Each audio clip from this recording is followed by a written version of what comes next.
Halo guys, gue Vincent dan di video kali ini gue membahas kalau ada apa-apa. Anggap aja gue udah punya tujuan keuangan, punya rencana, dan udah take action.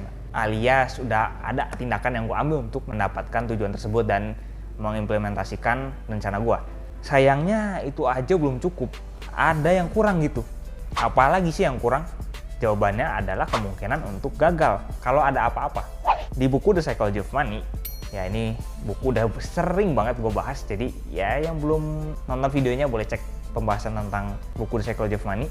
Bagian terpenting dari setiap rencana adalah merencanakan kalau hal-hal tidak berjalan sesuai dengan rencana, alias room for error atau ruang untuk salah. Jadi kalau kalian jatuh, itu masih ada bantal gitu, ada pengamannya.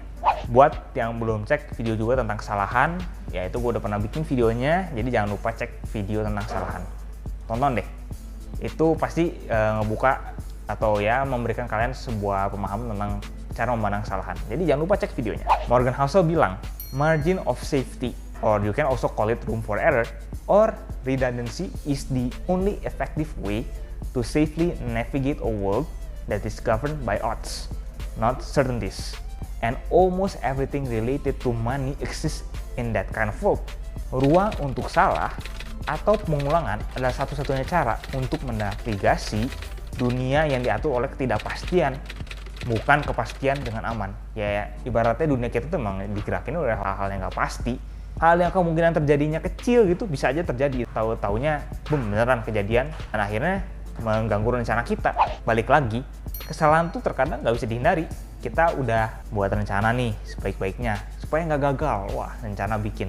Tapi taunya ada aja hal-hal di luar kendali kita dan di luar ekspektasi kita.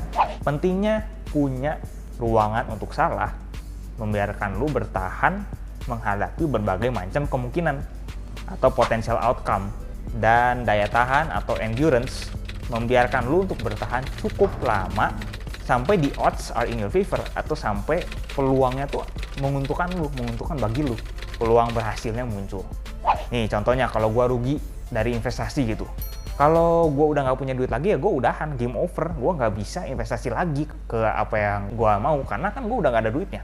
Apalagi kalau duit sendiri udah habis gitu, misalnya kayak gitu. Beda ceritanya kalau ngutang karena pakai duit orang lain. Jadi dalam kasus ini ya udah game over kan, seperti yang gue bilang tadi, game over buat gue nggak bisa lanjut main lagi kalau udah main game, kalah lah gitu. Tapi kalau gue udah rugi tapi masih punya duit untuk investasi lagi, ya gue masih in game, masih bertahan, masih bisa lanjut lagi. Udah kelihatan kan bedanya? Satu itu karena nggak punya margin of safety, begitu rugi udahan, dia nggak punya rencana untuk gagal, dia nggak mempersiapkan untuk gagal gitu. Satu lagi, dia punya kesiapan untuk gagal, dia punya persiapan kalau gagal, ini yang bakal gue lakukan. Dan akhirnya selamat karena bisa main lagi, ada peluang untuk berhasil. Jangan sampai kehabisan. Kalau udah kehabisan, ya bakal susah buat stay in the game and continue playing the game in the long term. Susah banget untuk main dan melanjutkan game tersebut di jangka panjang. Room for error itu penting banget, bukan cuma buat investasi, tapi buat hal-hal lain juga. Kalau kalian kalah main game gitu, kalian nggak harus ngulang lagi dari awal karena udah di save. Intinya buat jaga-jagalah kalau ada apa-apa. Kalau terjadi sesuatu kalian tetap aman gitu. Oke, sekian video dari gua. Thank you for watching, dan jangan lupa untuk punya room for error atau ruang untuk salah. Jadi kalian bisa terus lanjut main lagi atau kalian bisa tetap bertahan. Kita ketemu lagi di video selanjutnya.